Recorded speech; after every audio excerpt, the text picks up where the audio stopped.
Hello guys, magandang araw, long time no see no.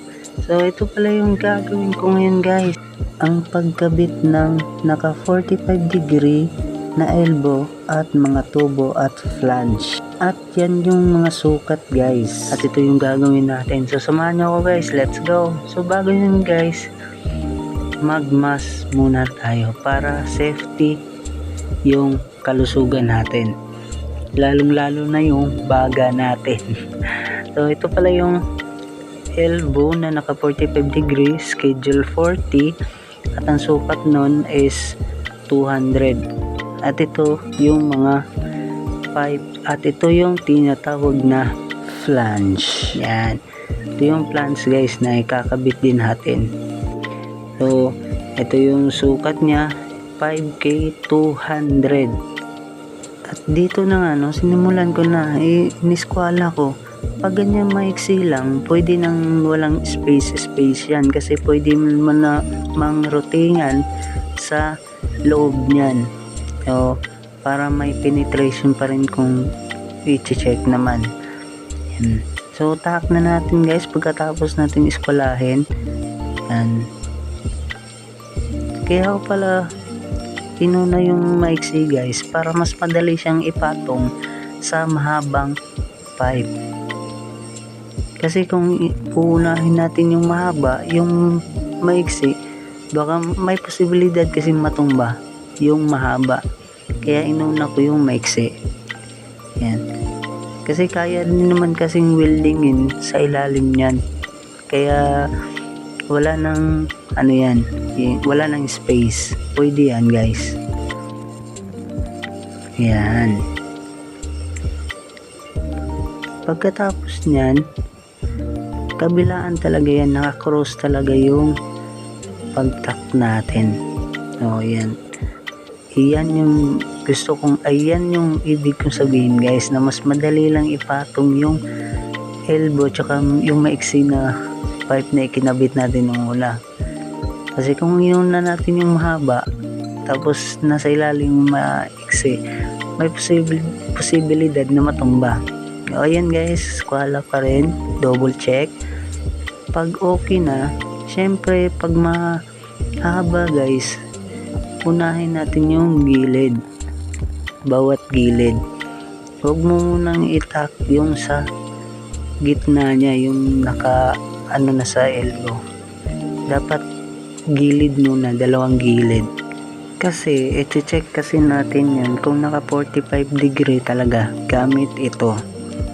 Ito pala yung ginagamit namin guys, kung para malaman kung naka 45 degree ba or ilang degree yung ginagawa mo elbow with pipe. So sa nakakaalam guys kung anong tawag dito, hindi ko kasi alam, kasi kadalasan daw ginagamit ito sa mga engineer lang. So hindi naman tayo engineer, pero yung company namin guys, Hayashi Engineering, kaya may mga gamit talaga yung mga pang-engineer. So yan guys, hindi siya 45 degree, kailangan natin pukpukin. Check ulit natin. Pag okay na, ayan, medyo okay na, tack na natin yung gitna. Yan, kabilaan. Yan, kailangan talaga naka-cross yung ano. Yan. Tapos dapat guys, medyo makapal yung pagtak natin para hindi siya basta-basta matanggal.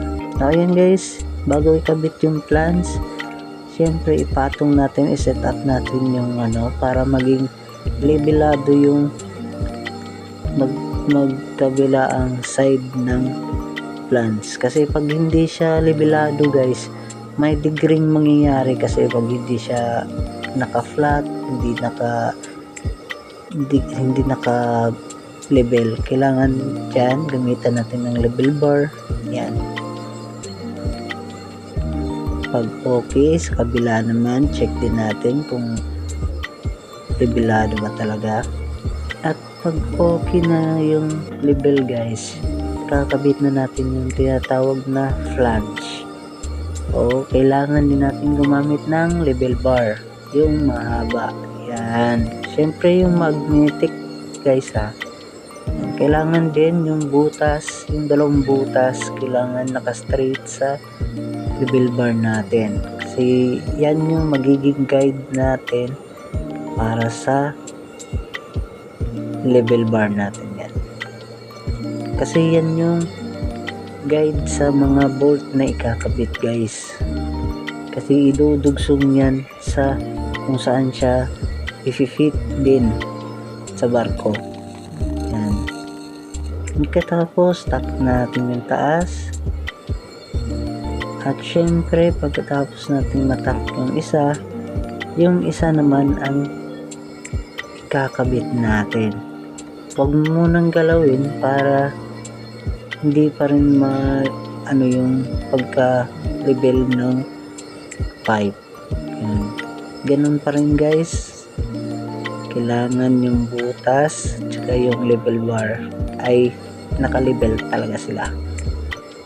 Yan. Pag okay na, tak naman natin itaas. Yan.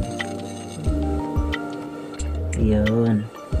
Pagkatapos niyan guys, iikutin mo lang yan para sa kabilang side maitak din natin. Pero bago yun guys, bago natin itak yan, syempre gagamitan natin yan ng eskwala. Yan, kailangan eskwalado yan guys, kasi pag hindi eskwalado mali yung natin. Yan, kailangan naka-straight. Pag okay na, tap natin yung itaas ulit. Yan, kabilaan yan eh. Pagkatapos pukpok natin pag hindi eskwalado yung magkabilang gilid. Yan, yung sa gitna. Yan.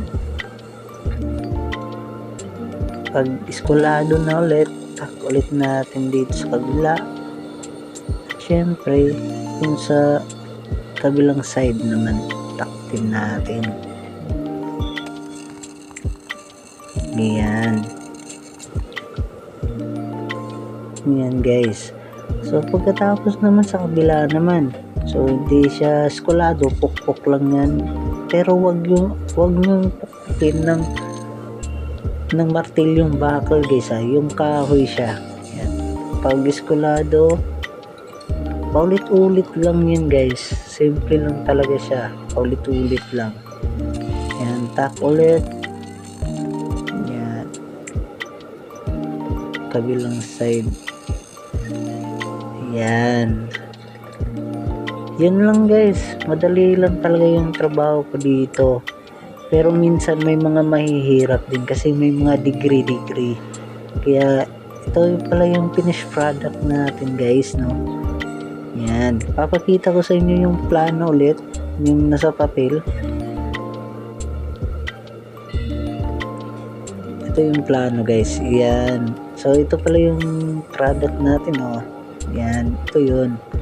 So yun lang guys. Salamat pala sa mga nag-like, follow, and share sa videos ko. Bye bye. God bless.